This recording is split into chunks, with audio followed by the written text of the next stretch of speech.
नमस्कार दोस्तों, स्वागत है आपका द बिगिन स्टडी जी के चैनल पे।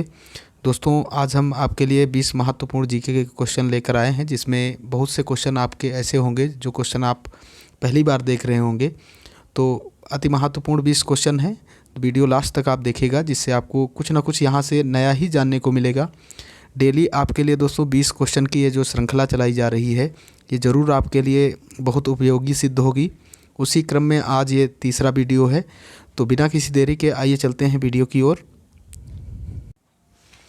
इसमें जो पहला प्रश्न है वो है, ऐसी कौन सी जगह है जहां सूर्य हरा दिखाई देता है। तो ये नया क्वेश्चन होगा दोस्तों, हो सकता आपको नहीं भी मालूम हो सकता कुछ लोगों को ये मालूम भी हो। तो जिन लोगों को नहीं मालूम है, सीखिएगा दोस्तों, ऐसी कौन सी जगह है जहां सूर्य हरा दिखाई देता है। तो इसका जो राइट आंसर है वो हो जाएगा दोस्तों ऑप्शन ए। ऑप्शन ए बिल्कुल करेक्ट होगा इसका, अंटार्कटिका महासागर में। आगे बढ़ते हैं अगले क्वेश्चन की ओर।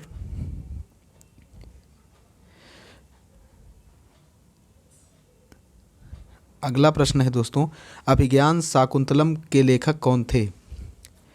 तो अभिज्ञान शाकुंतलम किसकी रचना है दोस्तों। जैसा कि आपको पता होगा, ये महाकवि कालिदास की रचना है दोस्तों, अभिज्ञान शाकुंतलम। आगे बढ़ते हैं दोस्तों तीसरे प्रश्न की ओर।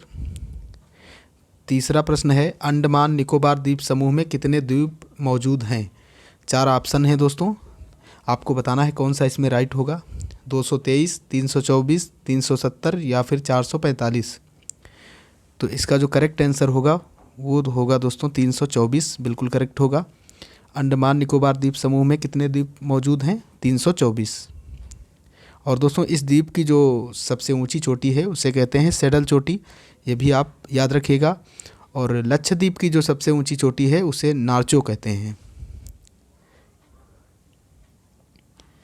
अगला क्वेश्चन है दोस्तों, घना पक्षी विहार किस राज्य में स्थित है।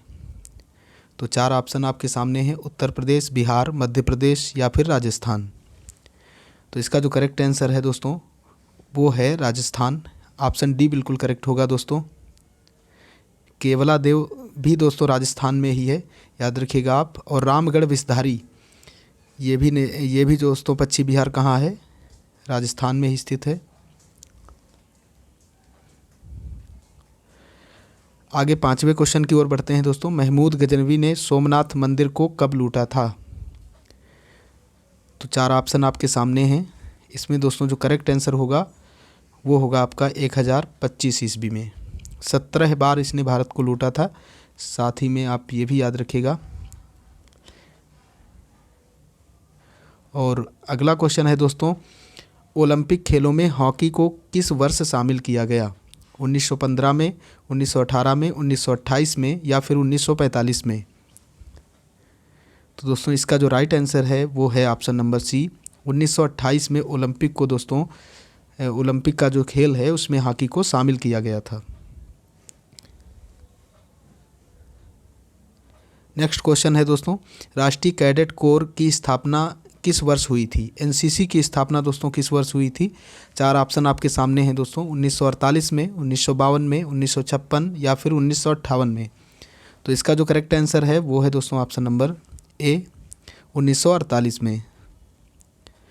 अगले क्वेश्चन की ओर बढ़ते हैं। अगला क्वेश्चन है दोस्तों, चंद्रमा की पृथ्वी से दूरी लगभग कितनी है। तो आपके सामने दोस्तों 4 ऑप्शन दिए गए हैं। इसमें जो करेक्ट आंसर होगा दोस्तों वो होगा ऑप्शन नंबर सी, 3,85,000 किलोमीटर। ये दोस्तों चंद्रमा की पृथ्वी से कुल दूरी है। अगला 9th क्वेश्चन है दोस्तों, मध्य प्रदेश में स्थित पन्ना के खाने किस खनिज के लिए प्रसिद्ध है। तो दोस्तों आपको पता होगा पन्ना की खाने किस लिए प्रसिद्ध हैं, सोना, चांदी, अभ्रक या फिर हीरे के लिए। तो इसका जो राइट आंसर है वो है दोस्तों ऑप्शन नंबर डी, हीरे के लिए प्रसिद्ध हैं पन्ना की खानी, जो कि कहाँ है दोस्तों, मध्य प्रदेश में। अगले क्वेश्चन की ओर बढ़ते हैं। अगला क्वेश्चन आपका है दोस्तों, निम्नलिखित में से किस देश को नील नदी का उपहार या फिर वरदान कहा जाता है। तंजानिया को, दक्षिण सूडान को, मिस्र को, केन्या को। तो इसका जो राइट आंसर होगा वो होगा option number C, option C इसका बिल्कुल राइट आंसर होगा दोस्तों। मिस्र को कहा जाता है नील नदी का वरदान। और विश्व की सबसे लंबी नदी है दोस्तों नील, ये भी याद रखिएगा। यदि क्षेत्रफल के हिसाब से सबसे बड़ी नदी आपसे पूछा जाए तो अमेजन है। अगले प्रश्न की ओर बढ़ते हैं दोस्तों। अगला प्रश्न है 12 नंबर, हर्षचरित्र एवं कादम्बरी किसकी रचना है? पाणिनि की, मुंशी प्रेमचंद की, बाणभट्ट की या फिर मेगास्थनीज की? तो इसका जो राइट आंसर है वो है दोस्तों ऑप्शन नंबर सी, बाणभट्ट की ये दोनों रचनाएं हैं, हर्षचरित्र और कादम्बरी। और दोस्तों अष्टाध्यायी पुस्तक जो है वो किसकी है? पाणिनि की है। और मेगास्थनीज की इंडिका पुस्तक है, ये भी आप याद रखिएगा। अगले क्वेश्चन की ओर बढ़ते हैं। शक संवत को राष्ट्रीय पंचांग के रूप में कब अपनाया गया? 4 ऑप्शन आपके सामने हैं दोस्तों। इसका करेक्ट जो आंसर है वो आपको बता दे रहे हैं। ऑप्शन डी बिल्कुल करेक्ट होगा दोस्तों। 22 मार्च 1957 को शक संवत को राष्ट्रीय पंचांग के रूप में अपनाया गया था। आगे बढ़ते हैं दोस्तों अगले प्रश्न की ओर। अगला प्रश्न आपके सामने है, भारत में प्रोजेक्ट टाइगर की शुरुआत किस वर्ष हुई थी? 1952 में, 1973 में, 1977 में या फिर 1982 में? तो ये दोस्तों हुई थी इसकी शुरुआत 1973 में। 1973 में इसकी शुरुआत हुई थी प्रोजेक्ट टाइगर की।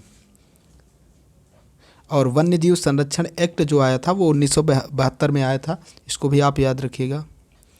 अगले प्रश्न की ओर बढ़ते हैं। अगला प्रश्न आपके सामने है, प्याज और लहसुन में किस तत्व की उपस्थिति के कारण उसमें से तेज गंध आती है?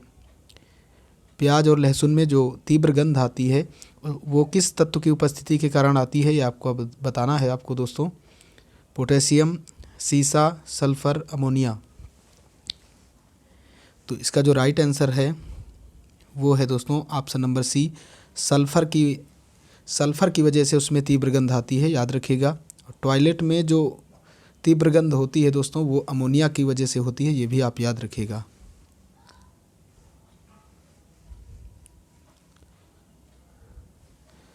नेक्स्ट क्वेश्चन है दोस्तों, तमिलनाडु और आंध्र प्रदेश के तट को क्या कहा जाता है? 4 ऑप्शन आपके सामने हैं, कोरोमंडल तट, मालाबार तट, कोंकण तट या फिर कठियावाड़ तट।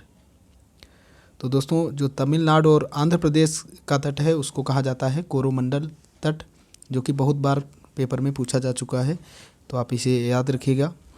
और उड़ीसा से जो लगा हुआ तट है दोस्तों पूर्वी तट, उसको कहा जाता है उत्तरी सरकार तट। और पश्चिम दोस्तों जो गुजरात की साइड में लगता है मालाबार तट, वो पश्चिम क्षेत्र में है, उसको भी आप याद रखिएगा।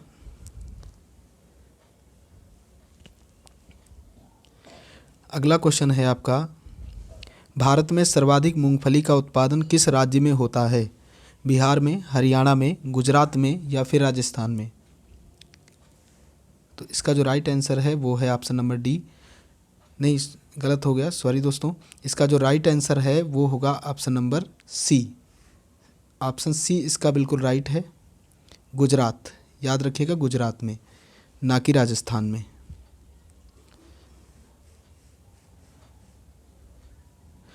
अगला क्वेश्चन है दोस्तों, भारत में हरित क्रांति का जन्मदाता किसे कहा जाता है? तो दोस्तों भारत में हरित क्रांति के जन्मदाता हैं एम.एस. स्वामीनाथन। एम.एस. स्वामीनाथन को कहा जाता है। जबकि विश्व में हरित क्रांति के जन्मदाता हैं दोस्तों डॉक्टर नॉर्मन बोरलॉग। श्वेत क्रांति के जन्मदाता यदि आपसे पूछा जाए तो डॉक्टर वर्गीज कुरियन है, ये भी आप याद रखिएगा। अगला क्वेश्चन है आपके सामने, किस मुगल शासक ने सिख गुरु तेग बहादुर की हत्या करवा दी थी? शाहजहां ने, जहांगीर ने, औरंगजेब ने या फिर अकबर ने? तो इसका जो राइट आंसर है वो है दोस्तों ऑप्शन नंबर सी, औरंगजेब ने। अगला क्वेश्चन है दोस्तों, अगला क्वेश्चन है, भारत में रेल मार्ग की कुल लंबाई कितनी है? 4 ऑप्शन आपके सामने हैं, इसमें से कौन सा राइट होगा ये आपको बताना है दोस्तों। तो इसका जो राइट आंसर है वो है ऑप्शन नंबर बी दोस्तों, 63,974 किलोमीटर, याद रखिएगा। और पहली जो ट्रेन थी वो दोस्तों कहाँ से कहाँ तक चली थी ये भी याद रखिएगा, मुंबई से ठाणे के बीच 1853 में। लॉर्ड डलहौजी का कार्यकाल था दोस्तों। और ट्रेन का नाम यदि पूछा जाए तो ब्लैक ब्यूटी ट्रेन का नाम था। अगला लास्ट क्वेश्चन है, भारत में प्रथम विद्युत रेल किस वर्ष चली थी? तो इसमें दोस्तों ऑप्शन ए में 1853 दिया है। इसमें तो पहली ट्रेन चली थी, लेकिन विद्युत ट्रेन आपसे पूछा जा रहा है, तो इसका जो करेक्ट आंसर है वो है ऑप्शन नंबर डी दोस्तों, 1925 में। तो दोस्तों इसी के साथ आपके ये जीके के 20 महत्वपूर्ण प्रश्नों की जो श्रृंखला थी वो यहीं पे समाप्त होती है। आई होप दोस्तों आपको ये वीडियो पसंद आई होगी। दोस्तों आपको ये वीडियो पसंद आई है तो आप इसे लाइक कीजिएगा और चैनल को सब्सक्राइब ज़रूर कर लीजिएगा, ताकि इसी प्रकार के और भी दोस्तों जीके के जो महत्वपूर्ण क्वेश्चन हैं वो आपके सामने लाए जा सकें और आप उनका लाभ उठा सकें। वीडियो पूरा लास्ट तक देखने के लिए आपका बहुत बहुत धन्यवाद।